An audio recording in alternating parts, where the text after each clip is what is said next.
नमस्कार दोस्तों, आपका बहुत बहुत स्वागत है एसआर स्टेनोग्राफी में।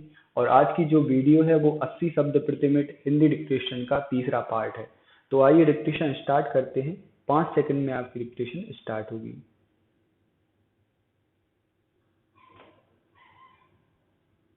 शुरू। अंग्रेजी को राष्ट्रभाषाओं की सूची में सम्मिलित करने के लिए जो सुझाव सदन के सामने आया है उसका विरोध हम इसलिए नहीं कर रहे हैं कि हमें किसी भाषा से दुश्मनी है।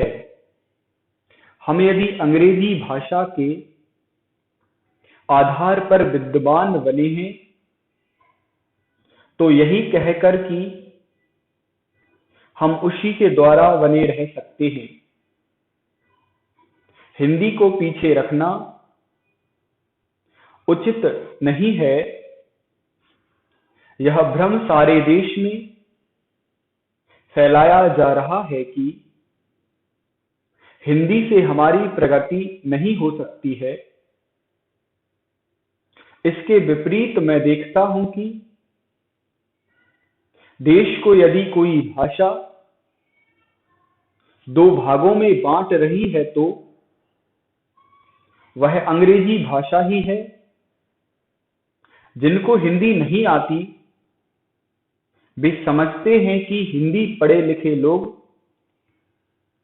उन पर हावी हो जाएंगे। मेरी समझ में तो यह बात नहीं आती। जो आदमी विदेशी भाषा का पंडित बन सकता है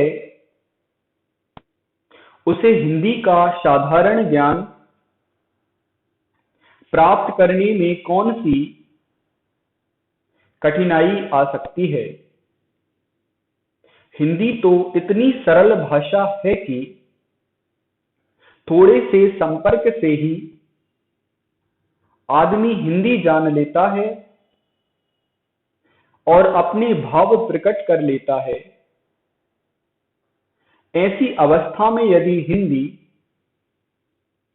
राष्ट्रभाषा का स्थान ग्रहण करती है तो हमारा अंग्रेजी से संबंध टूटने वाला नहीं है। हर देश की अपनी एक भाषा होती है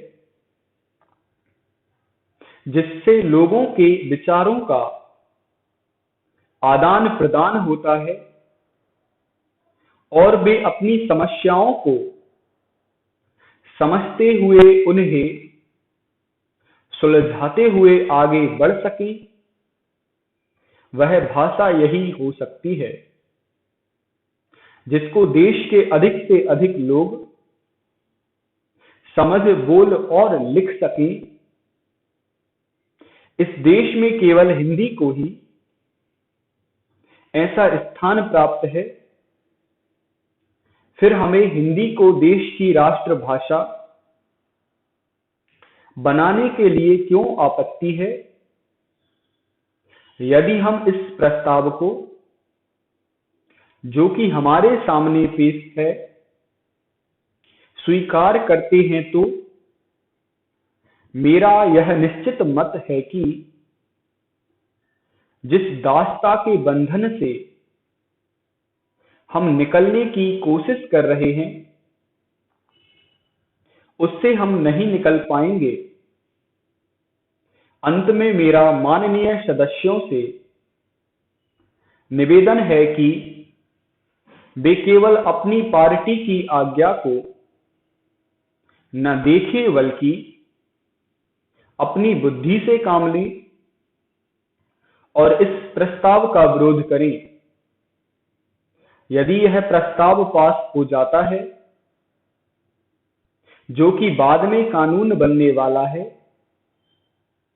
तो वह आजादी जो हमने 200 सालों के बाद प्राप्त की है उसके फलने फूलने में बाधा आ सकती है। मैं सदस्य महोदय से भी प्रार्थना करूंगा कि वह अपना प्रस्ताव वापस ले लें। समाप्त। तो दोस्तों, ये डिक्टेशन आपको कैसी लगी कमेंट बॉक्स में लिखकर अवश्य बताना। यदि आपको अच्छी लगी है तो इसको लाइक करना और ज़्यादा से ज़्यादा शेयर करना।